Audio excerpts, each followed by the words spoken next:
Andrew. Hello. First one up, Andrew Swant. This film you just saw, Silently Still Away.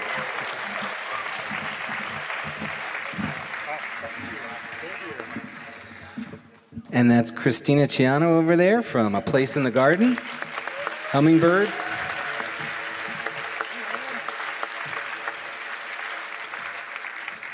Gentleman with the cap is Marc Borchardt, your director, and also appears in the DUNDEE project. And you may notice is also does the voiceover narration for Silently Steal Away. It's like a Marc Borchardt night tonight. Michael Feldman, you may know.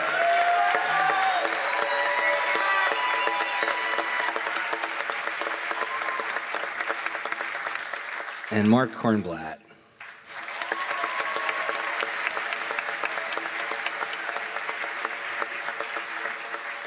Pete, why don't you start us off with a question?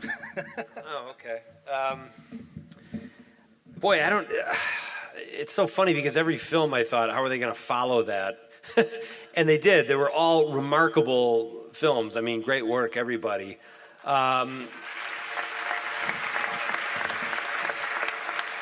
I guess I'll go with Volume first, with Andrew and Mark, who had 2 films in there. How did you guys connect, and how did you decide on these 2 ideas? They were both great. All right, very good. Michael, on to you. You want to talk about DUNDEE? Step up here, guys. Let's go. Well, for me, my connection with the DUNDEE project, I helped produce it. I went up to UFO Days one year, just for the heck of it, because it sounded weird. And I got out of the car, and right away, Mark walked out of the woods, and he was already there. I had no idea it was something that he went to. And I found out he had been going there for years and interviewing people. So I thought, why don't you cut this into a movie at some point? And it took a few years to get it cut together. Hey, first of all, whatever, man. No, Andrew has made a beautiful film on Jack Raymond, man. That really was good, man, dude. Congratulations to you, man. So yeah, so I mean, you can, and I don't mean to. I'm telling, like kids, don't swear because it's uncouth. But I mean, it's you can come up on this stage with all this mythic bullshit. And the only reason, see, when I film, it's not about projects, it's about nothing about that. I just don't get into day-to-day chit-chat. That just drives me bananas. So when I'm at gatherings, I bring a camera, go off on my own, start filming. So wherever I'm at, if it's feasible, I film, otherwise take notes. But it's not like, oh, man, I had these visions. No, dude, not happening, man. The dude just filmed.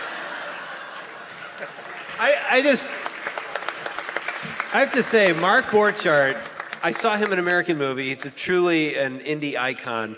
I made a film years ago called The Godfather of Green Bay, and my co-producer, thank you, my co-producer said, you got to get Marc Borchardt in the film. I said, I don't know the guy, I don't know. Anyway, we were lucky enough to get Marc in the film. You were kind of nervous as an actor. That's complete bullshit, dude. Well, how was I... Hey, what's this dude? Yeah, I mean, there was this crazy scene where I was playing this. You're right about that. Dude had me say some crazy shit to the DJ, and I was like, oh, man, so uncomfortable, man. You are right about that particular one. The part I was like, oh, dude, what the man? I was thinking, and again, I don't mean to swear, but I just feel that it just brings, it has more emphatic quality, man. But yeah, he's right. That was a scene. I was trying to give him a compliment saying, now on film, you're so comfortable. It's amazing. It's great. Thank you. All right. Go ahead. Wow. Hey, Michael. How are you doing? What the Hey. Did you ever think... I did it because I could do it. I did it. What the Could that be a new podcast? It could be, because we can't say that on public radio. You can't say bird butterfly, so. What the now? What the What the now? Michael Feldman's What the Unfortunately, Well, Marc that's what the Maron podcast knows is that. like, that I say all kinds of shit on the podcast. And I'm fairly reluctant to do it, but not really, so. I'm sorry, Christina. Yes. Oh, I was just saying, unfortunately, Marc Maron has podcasts, WTF. So Oh, yes. It's yes. taken. Sorry. That's one too many marks for me. 91-year-old grandmother, 93-year-old grandmother said that, so we're gonna watch her talk. Hello, how are you? She's 93? Congratulations. I have a question. Was that recent? Yes. Oh gosh, I have a question for Andrew.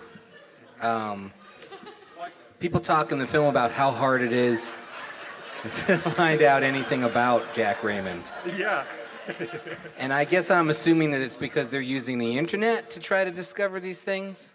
Right, yeah, there was absolutely nothing on the internet about him. And so then, what were the detective methods that you used to uncover some things? Oh man, my girlfriend can attest. I kind of went down the rabbit hole. I tried absolutely everything. I was, historical societies, libraries, knocking on doors of people who might have lived near him or next door in the past and things like that. And I could not find anything until a guy I know told me to talk to another guy who told me to talk to a guy named Cranky Uncle Trotsky. And that guy told me to talk to this other guy who told me to talk to a guy that kind of filled me in on the Jack Raymond story a little bit. So And then, where did you find those newspaper clippings? that was, I actually ended up finding a lot of those online. They had just gone online like the week. I had been researching this for 6 months, and all of a sudden, like these things popped up right when I needed them, right when I was about to give up image-wise. So it was kind of incredible. Great, Pete. Yeah. I have a question for Marc. Good to see you again. Marc has been on Director's Cut several times. He's like a very incredibly prolific. Every year he's got 2 or 3 films here, so I don't know if he sleeps or what, but great job on the film, first of all.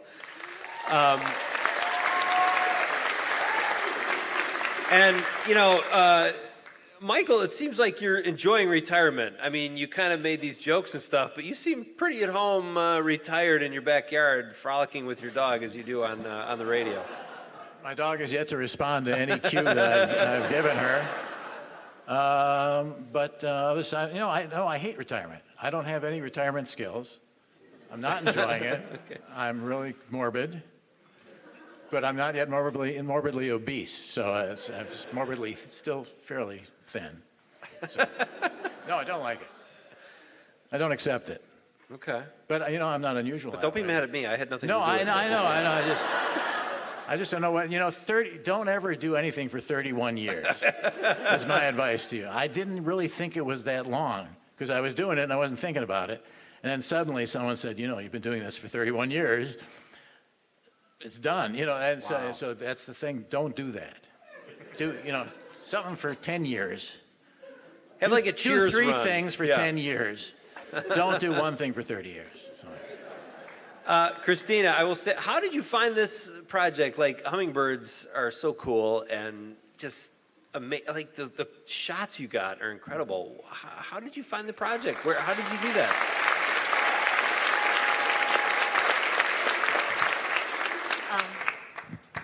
Really uncomfortable. There you go. Stand. Okay, you can hear me okay? Okay. We fell into it primarily through the fine people who were in our film, and I'd like to take a moment to give them props and have them stand up. None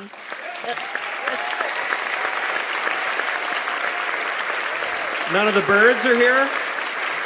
I couldn't arrange it. It was a bad time of year. I'm sorry, I thought you were serious about filmmaking. Okay. Yeah, the birds are on their way, but they're Okay. it's not quite their time yet. But that's Larry and Emily Shaneman and Kathy and Michael Rock. And my partner, Jeff, who's somewhere in this building, and conveniently absent, Jeff Buss. We decided to go to a gardening opening that the Rocks held. Just by accident, we found it on Wild Birds Unlimited site. I have to preface by saying I'm really into animals and wildlife. And a big shout out to the Four Lakes Wildlife Center volunteers from the Dane County Humane Society. Shout out, ladies. I started out with them rehabbing wildlife and just have that interest, and especially without getting preachy, this point in our history more than ever, it's like really essential to care about things, to care about wildlife, to care about conservation, especially in light of what certain people have to say about the EPA. Anyways, okay, so let's bring it back.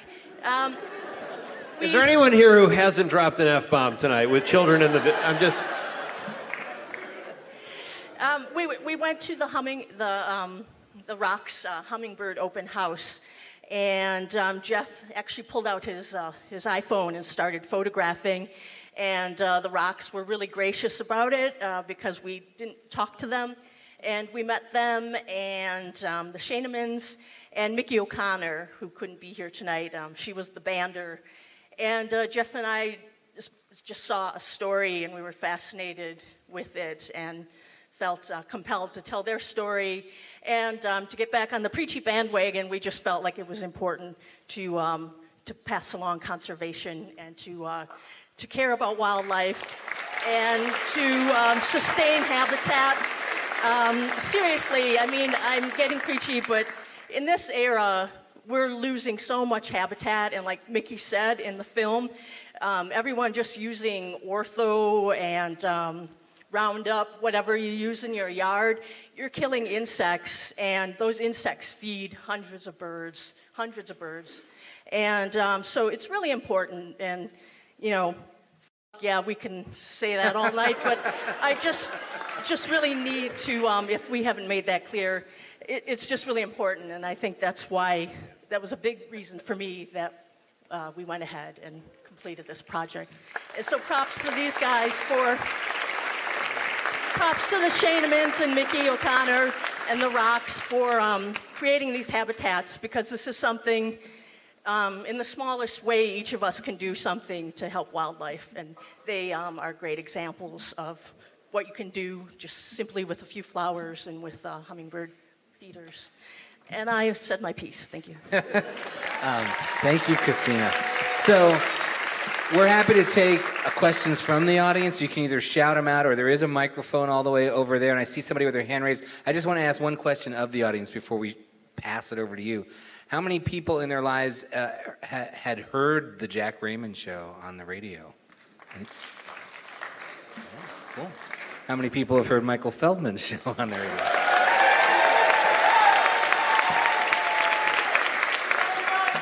Okay, somebody had their hand up. Yes, over there.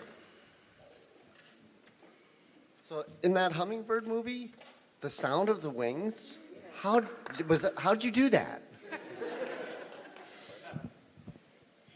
Well, we wanted to give a feeling of what it's like to stand and be in the presence of hummingbirds. The Rocks and the Schainemans set up traps on their nectar feeders, and when you get that close to that bird, which is really rare, and they're buzzing around your ears, you get that really a loud buzzing humming sound like a small fan.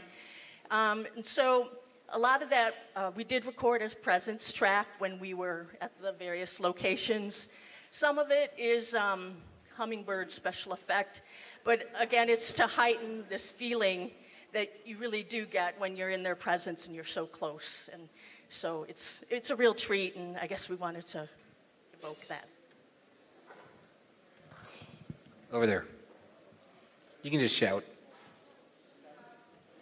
Mark, I saw American movie in film school in Mexico. It was so cool to meet you. And I have a question about your format. Is it a choice, the format, or did you just do it because that's the camera you have? The second is, did your characters see the documentary? Well, dude, the camera that I used is the camera that I have because I don't think people are sitting around wondering what for. Well, unless you're technically inclined, it was the DVX 100 because I started shooting like about 15 years ago or something like that, whatever. So I was using the DVX 100. It was 4x3, format, and so that's what it. Why? Let me ask you. First of all, how are you doing, man? Oh, I mean, are you doing well? Are you doing good? Cool. Don't change the format, man. I mean, see that camera. Oh yeah. What do you mean? I will honor your sentiment because that's the camera I wake up with, my man. This is one of the few Q&As where everyone on stage asks the audience questions. That's what I love about it. We learned that from Michael. That's right. Way over there. Why did Mark choose Michael was the... I'm going to give it the clean version. Can I just say how rare it is to have Mark Kornblatt talking? This is fantastic. By the way, anything Michael said in the film is from Michael does not mean that we have endorsed it as Refuge Films. For instance, I've been married for 32 years. I'm sticking with it for now. I liked the fact that he was feeling like a loser. I felt that I know he wanted to do the 90-minute film with all the beautiful stuff that you did with, no, I mean, you know, with all the archival footage and the effects and, you know, I don't have friends like Mark and Pete. I'm working alone, so I had to find the lowest budget form. So as a man who's solitary, though his whole life is about the public. And that spoke to me that it's not just about a radio personality, it's about a person coming to the end of a career and what's next. Because there are a lot of people outside of the entertainment industry who are not ready to leave and they're shown the door. So for me, that really spoke to me.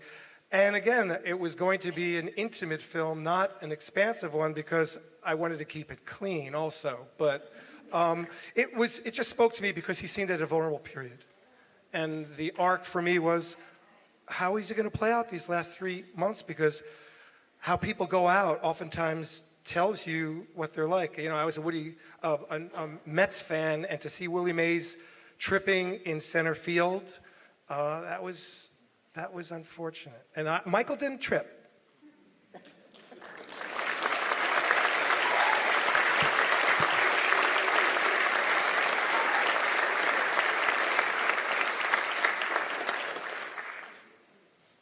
Another, yes? Michael, I retired about a year and a half ago, and what I would say was I was kind of hitting a peak. So what's next for you?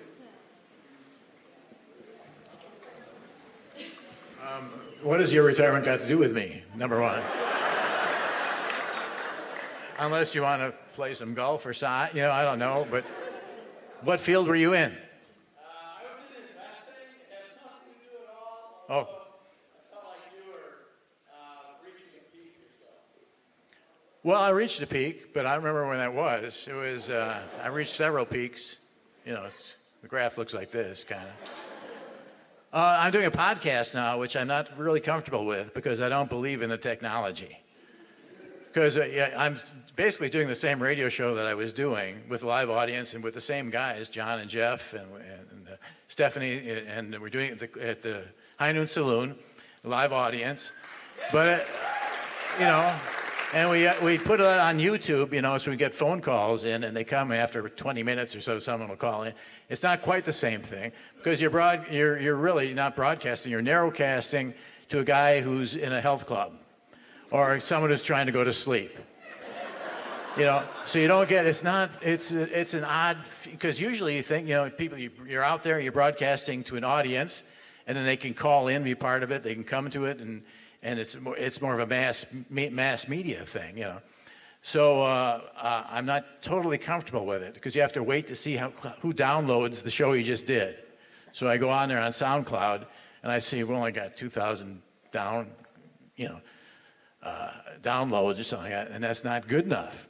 So it's a little bit strange for me. So I can't say that I'm really comfortable with it, and I think that people are misleading themselves to think that this is a good technology. Because, I mean, you know, what happened was in the course of my career, radio died. You know, it's sort of like talking about Jack Raymond or something. The radio went away. Now, so kids who used to want to do radio, when I was a kid, I won a radio contest, got to be on the air, WOKY in Milwaukee, you know, and did a show and did some stupid stuff, and they told me to not talk so much, just give the weather or something. But, you know, that was the thing, you want to be on the radio, you know. Now, no one, everyone wants to do a podcast, you know. And so the radio is sort of disappearing. So what happened to me is basically that my field disappeared, you know. So it's like if investment banking disappeared entirely. So it's fun. What do you do if you're, you know, an ex-investment banker, you know? So I guess I say I have no answer.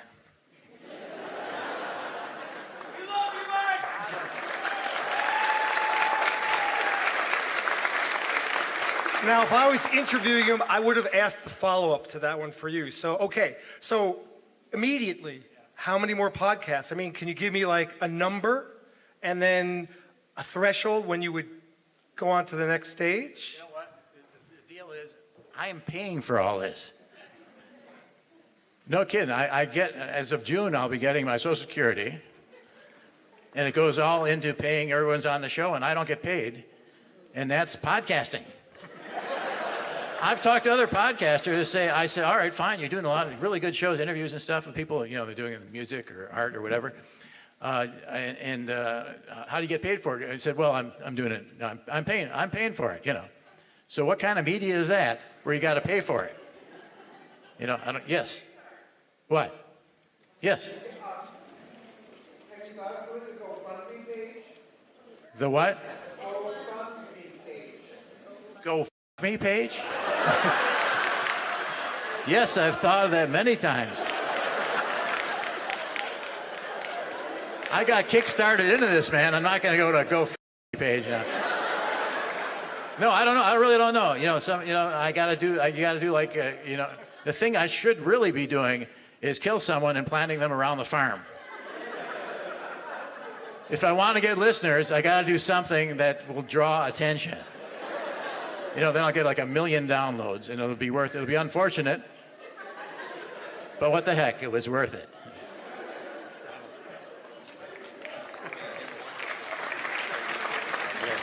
We can take one or two more questions if anybody has one. And let's just pretend Michael did not say that.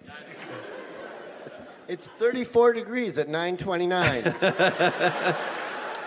Anybody else? Any more questions? Okay, everybody, please join us over at the Harmony Bar and Grill for some serious disco dancing. Maybe you remember that, disco dancing. And thank you, no cover. And Ben's paying for everybody? Yeah, sure. Okay, great. Ben's paying, so we'll see you over there. Thank you so much for supporting the Wisconsin Film Festival and for watching Director's Cut. Another big hand for all the filmmakers right up here. Thank you so much.